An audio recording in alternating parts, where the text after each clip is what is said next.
কখনোই বেশি দামে বেশি না। আরো একটা কথা, রোজা রাখকে কিন্তু মাপে কম দাও আর কাস্টমারের লগে খারাপ ব্যবহার করা কিন্তু বিরাট পাপ।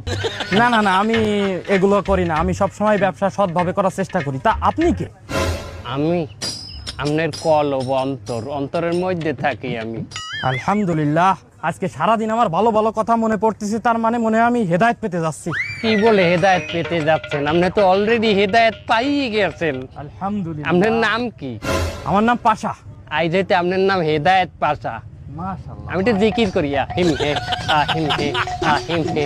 ওই তো কাস্টমার আইতেছে, কাস্টমার এটা পরীক্ষা করেন, আমি আপনার জন্য দোয়া করতে লাগি। আমি 100% পাস করব। আসসালামু আলাইকুম ভাই। ওয়ালাইকুম আসসালাম। এই টমেটো কত করে? এই টমেটো 20 টাকা করে কেজি। এই কি কোন 20 টাকা?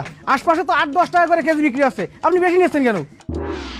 ও দাদা, দেখছেন আপনি হেদায়েত পাইলেন, কেনা দামে তরকারিটা ছাড়তে চাইলেন, ওই হের পর আর মন ভরে না।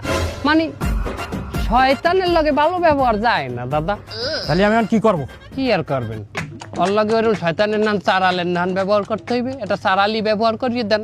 আরে গুণা নাই, এতে ভালো হবে। এই শয়তানের লগে যদি এখনই খারাপ ব্যবহার করেন, তাহলে ওই আর কোনো মানের লগে জুলুম করিয়ে কথা বলতে পারবে না। এই রোজা রাহে আমি মুখ খারাপ করতে চাচ্ছি না। শালার পর শালা মাদারি, তুই এই বাজারে আইছিস কেন? তোর মতো গরিব তুই যাবি এই সিনেমা হলের সামনে ফুটপাতে, ওই জায়গায় ফুটো বেগুন, এই ফুটো টমেটো 10 টাকা করে কেজি বেচতিস, ওই কিনবি তুই। তুই এই জায়গায় আইছিস কেন? দেখছেন ভাই, আপনার লগে কি বাজে ব্যবহারটা না করছে। আপনি যদি এই ব্যবহারের প্রতিবাদ না করেন, তাহলে বাজারে প্রত্যেকটা মানুষের লগে খারাপ ব্যবহার করবে। আবার খয়রাতি কইছে আপনারে, খয়রাতির লগে তুলনা করছে।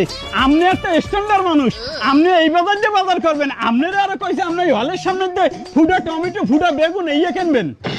তাহলে আমি এখন কি করব? পয়সা আলার ফলার গালে একটা থাবার মরেন। এ ভাই, এই শোনেন, এদিকে একটু আসেন। কি আমারে খয়রাতি মনে হয়। এ ওলোটা কি? এটা কি হলো? কামটা হইলে কি দাদা? দেখছেন হেদায়েত প্রাপ্ত ব্যক্তির সাথে কি বাইলে ব্যবহারটা করলো ওই শয়তানে। দাদা আপনি জিহাদ ঘোষণা করেন, রোজা রাখকে জিহাদ ডবল হয়ে যাবে সব। তাহলে আমি কি করব? কি আর করবেন? এই সমস্ত শয়তান যদি এখনো রুখে না দিতে পারেন, ওই আরো